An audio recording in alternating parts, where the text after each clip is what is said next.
Thunderstruck proves that you don't need to be in your 20s or even your 30s to sing on a hit song. Thunderstruck was released as a single on September 10, 1990, a few weeks before Brian Johnson's 43rd birthday. It was released as the lead single from AC/DC's 12th studio record, The Razor's Edge, the full record itself coming out on September 21st, 1990. As is the case with many of AC/DC's songs, Thunderstruck was written by the Young brothers, Malcolm and Angus. Interestingly, as recently as 2020, Angus Young said in an interview that before the band performs live, he spends about an hour practicing, specifically for Thunderstruck. This is what he had to say. I have to sit down for an hour and make sure I've got my fingers warmed up to take on that track. It's got an unrelenting intricacy. I have to be confident whenever I play it.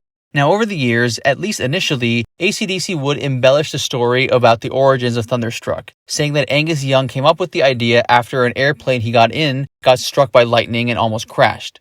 In the liner notes for the 2003 re-release of Razor's Edge, however, Angus Young clarified where he actually came up with the idea for Thunderstruck. It started off from a little trick I had on guitar. I played it to Mal and he said, "Oh, I've got a good rhythm idea that will sit well in the back." We built the song up from that.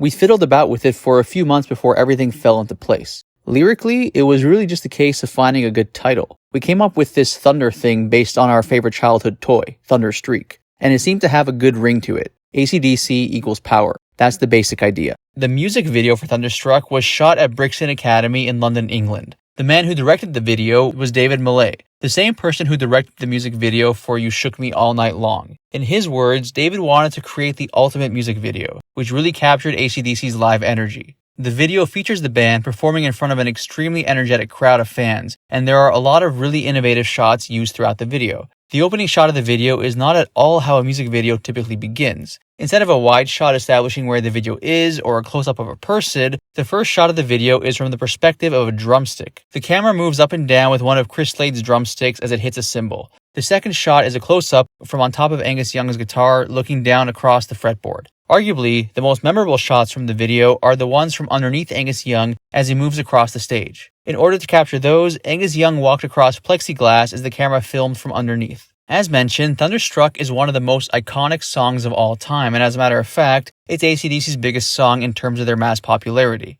For example, at the time of this recording, the music video for Thunderstruck has close to 890 million views. The second highest AC/DC video is Back in Black with approximately 720 million views. Now, for any artist of any genre, 890 million views is a big number. But what really jumps out to me about that figure is that Thunderstruck was released before YouTube existed. So unlike the artists of today, it wasn't initially released to YouTube and immediately promoted. Which means that on its own, essentially, the song has risen to nearly the billion mark. Now, what's interesting is that despite how huge of a song Thunderstruck is, it didn't reach the #1 spot on any of the charts in the US, the UK, or Australia. It did reach the #1 spot in Finland, however. It peaked at number 4 in Australia, number 13 on the UK singles charts, and number 5 on the US mainstream rock charts. Which goes to show that a song doesn't need to be a #1 single in order to have massive cultural impact. When you're at a sporting event, chances are Thunderstruck will be played on the PA. If you're at a convenience store, it may be playing quietly in the background. It's one of those songs which has transcended boundaries and is just a part of life. The song has also appeared on various TV commercials and movies. One of the first examples of Thunderstruck being used in this context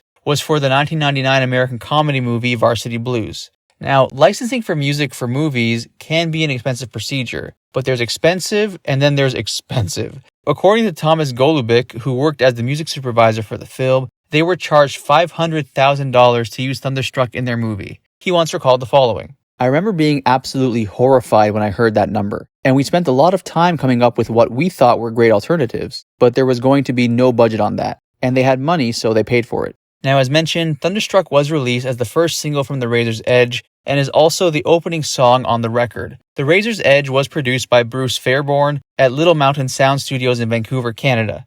In terms of the name of the record, The Razor's Edge, Angus Young once offered the following explanation. The razor's edge comes from an old saying farmers used to use in Britain. When you'd have a fine sunny day, you'd know a very good day with a hot sun, and then all of a sudden, right in the distance, you could see these black clouds coming over the horizon, an ominous thing. I thought it was a great title. The world was at peace again, and everyone thought, the Berlin Wall's come down, and it's all going to be fun and games, a party every night. And you can see now that it's not that way. It's just our way of saying the world's not perfect and never will be.